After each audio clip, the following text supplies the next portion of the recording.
Hello my dear children, very good morning. You're most welcome in class 11th accountancy.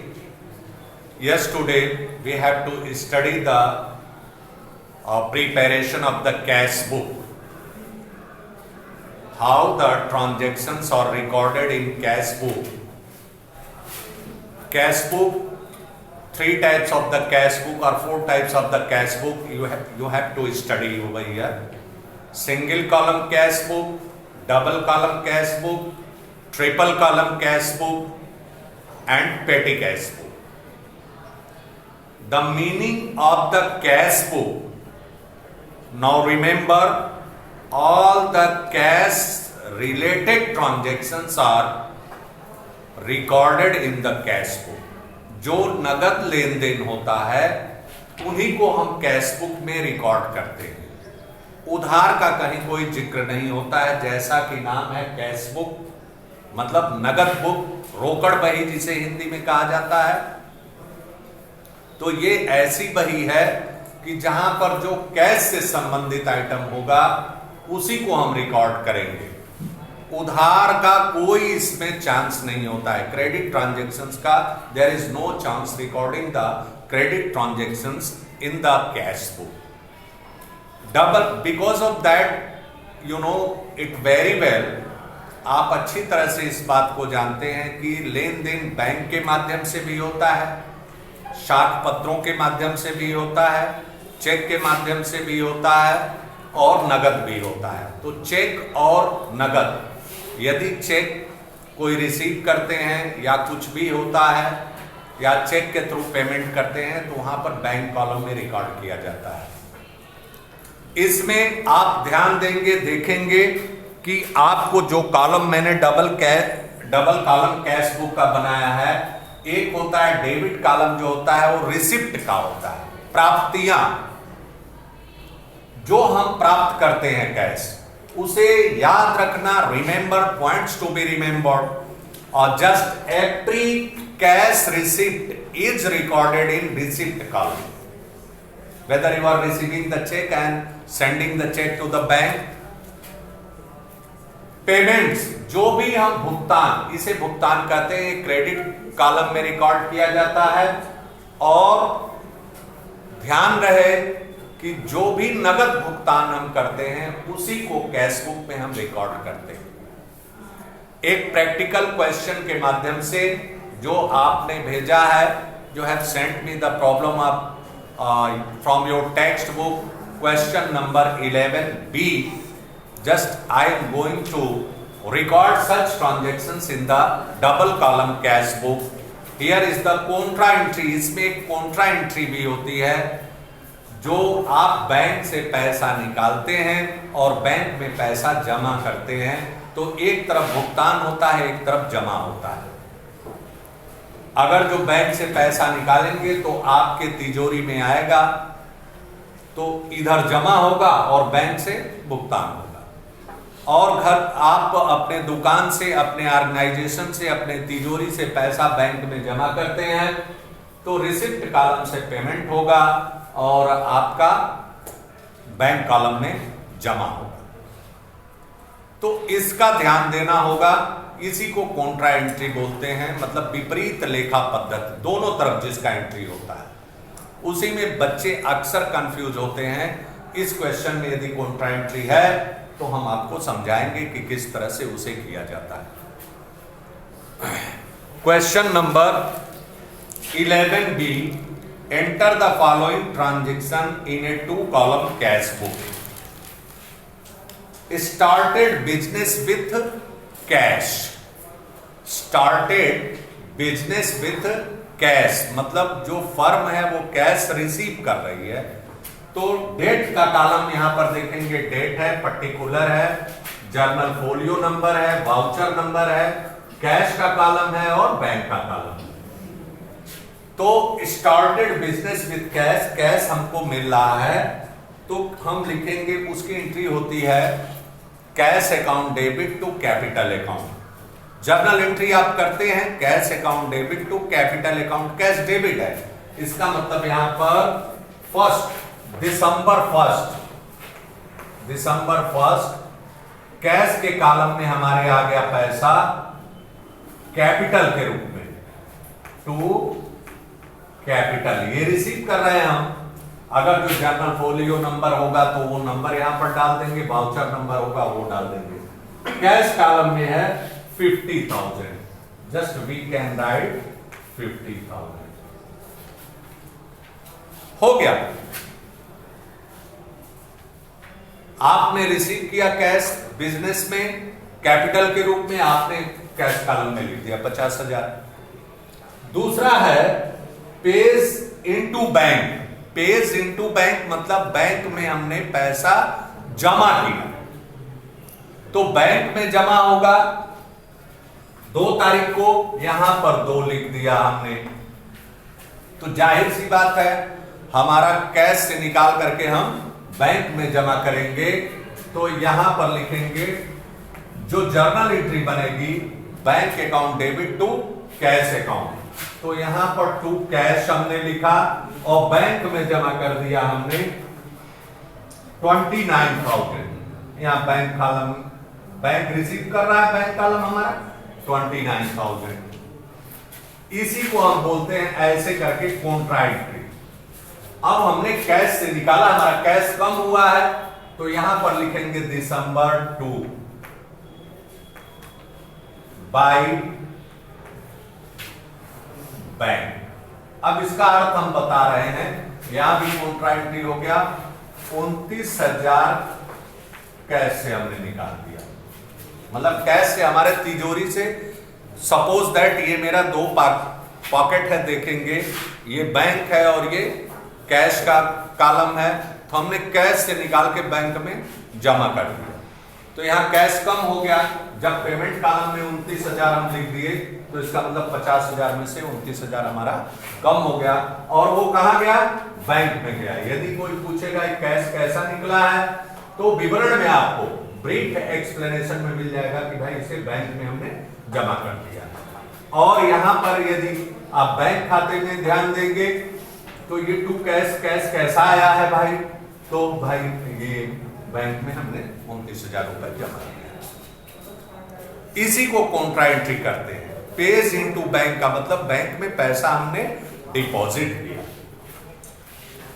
3 दिसंबर को है received cheque from Raja and company. Received cheque from Raja and company, तो हमने check receive किया है, प्राप्त तो हुआ हमें, लेकिन से हमने उसे बैंक नहीं भेजा है। यदि चेक प्राप्त करते हैं, चेक हम प्राप्त करते हैं और उसे उसी दिन बैंक यदि भेज दिया जाता है, तब तो उसे कैश बुक में एंटर किया जाता है, तब उसे रिकॉर्ड किया जाता है कैश बुक में, नहीं तो उसका जर्नल प्रॉपर बनता है, उसे कैश बुक में हम रिकॉर्ड नहीं करते हैं। तुरंत हम यहां पर लिख देंगे कि cheque on hand account debit to Raja and company, उसका जर्नल प्रॉपर में। ये सब्सिडायरीज बुक हैं, सहायक बहियां हैं, जो 7-8 जो सहायता करती हैं, सबका अलग अलग बही, क्योंकि बिजनेस ऑर्गेनाइजेशन में बहुत सारा ट्रांजैक्शंस होते हैं, तो इसकी एंट्री हम कैश बुक में नहीं करेंगे, क्योंकि received cheque from Raja and company withdrew cash from bank for private use. Private use के लिए हमने बैंक से पैसा निकाल लिया अपने निजी खर्च के लिए, बिजनेस पर्पज के लिए नहीं है। जब बिजनेस पर्पज के लिए पैसा निकलता है तभी उसकी कॉन्ट्रा एंट्री होती है। अपने निजी खर्च के लिए या किसी पेमेंट के लिए निकाला जाता है तो उसकी कॉन्ट्रा एंट्री नहीं होती है, उसे पेमेंट कॉलम में बैंक के थ्रू पेमेंट कर रहे हैं, तो दिसंबर 5 दिसंबर को पेमेंट हो रहा है बैंक से बाय ड्राइंग। इसे ड्राइंग कहा जाता है, जो पर्सनल यूज के लिए निकलता है। बैंक से निकल रहा है हमारे पैसा ड्राइंग 240 रुपए, तो बैंक कॉलम से हमने पेमेंट कर दिया। अब देखेंगे purchase goods for ₹1 lakh IGST 18% payment made by check.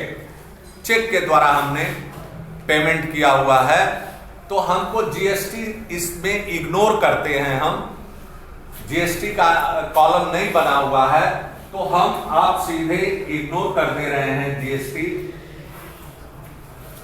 हम लिखेंगे परचेज किए हैं, चेक के द्वारा पेमेंट किए हैं, तारीख है आपका 10 दिसंबर, बाई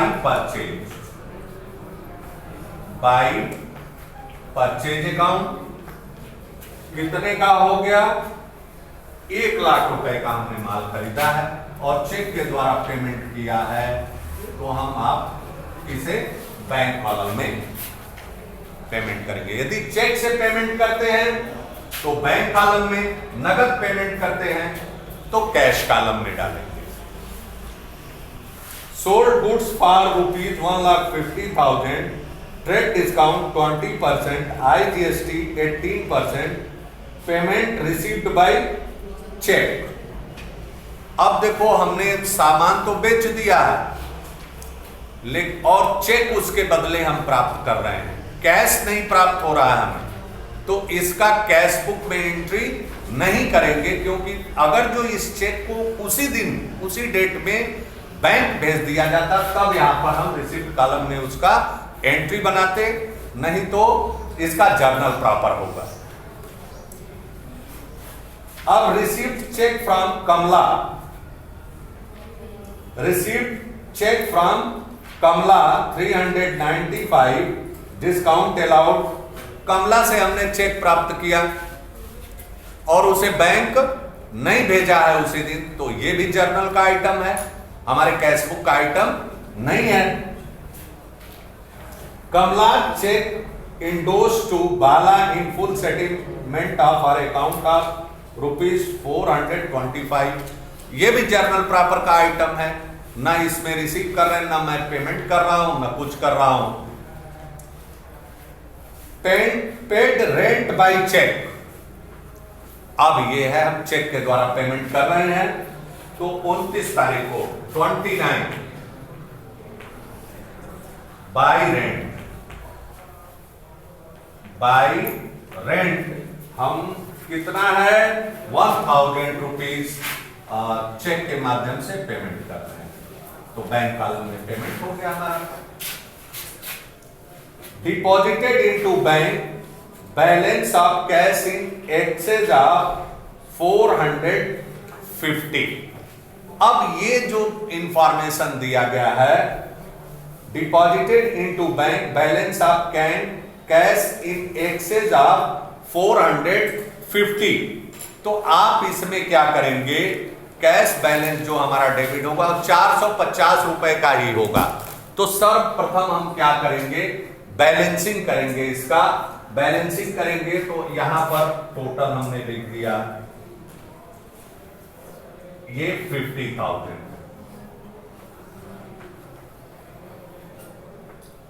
इसे हमने कहा बाय टू बैलेंस।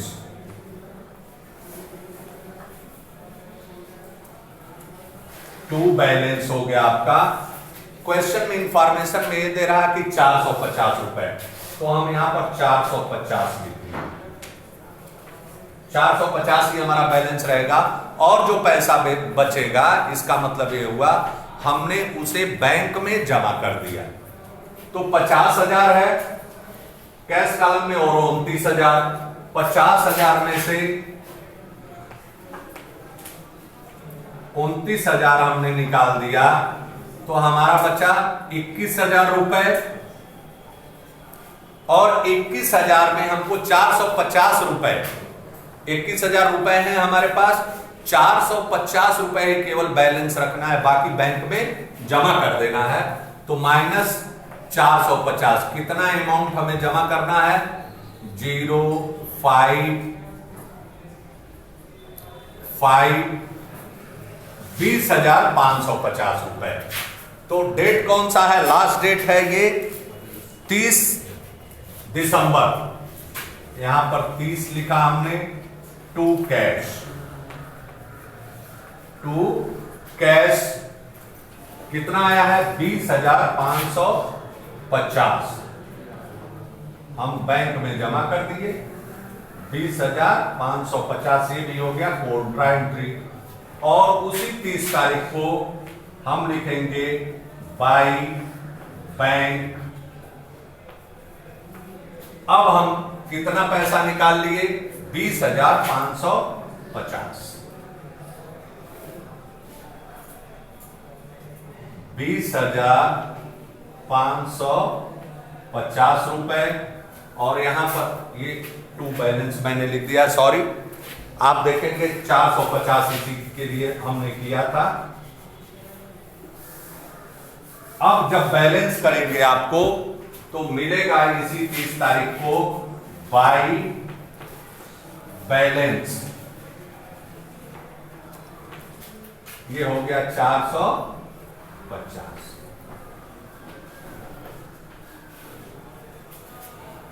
ये हो गया 50,000 रुपये। यही आएगा। अब आप देखेंगे बैंक का कॉलम हम उसी तरह से करते हैं। बैंक में भी 1 लाख है। अब दोनों तरफ का हम टोटल करेंगे। दोनों तरफ का टोटल करेंगे तो ये 29,000 और 20,550 है डेबिट। बहुत ध्यान से सीखिएगा, ये बैलेंसिंग में ही आप लोग गड़बड़ कर देते हैं।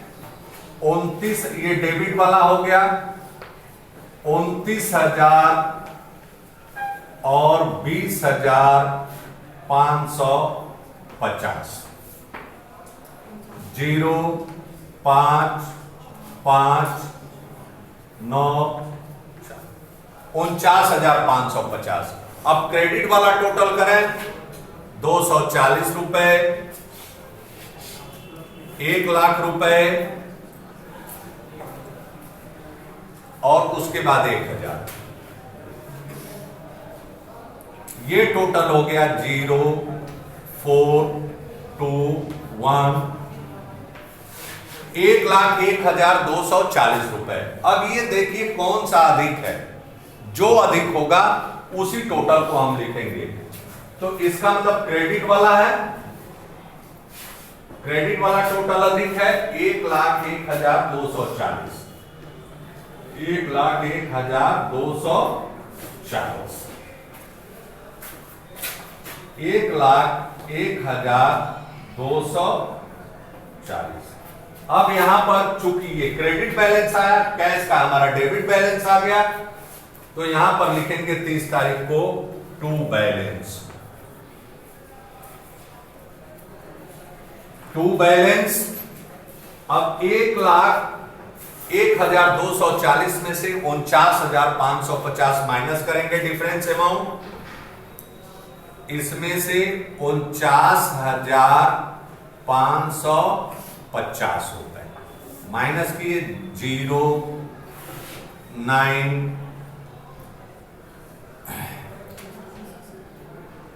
6 1 51,690। 51,690 ये हो गया। और इसमें इस तरह से आप देखेंगे कि आपका जो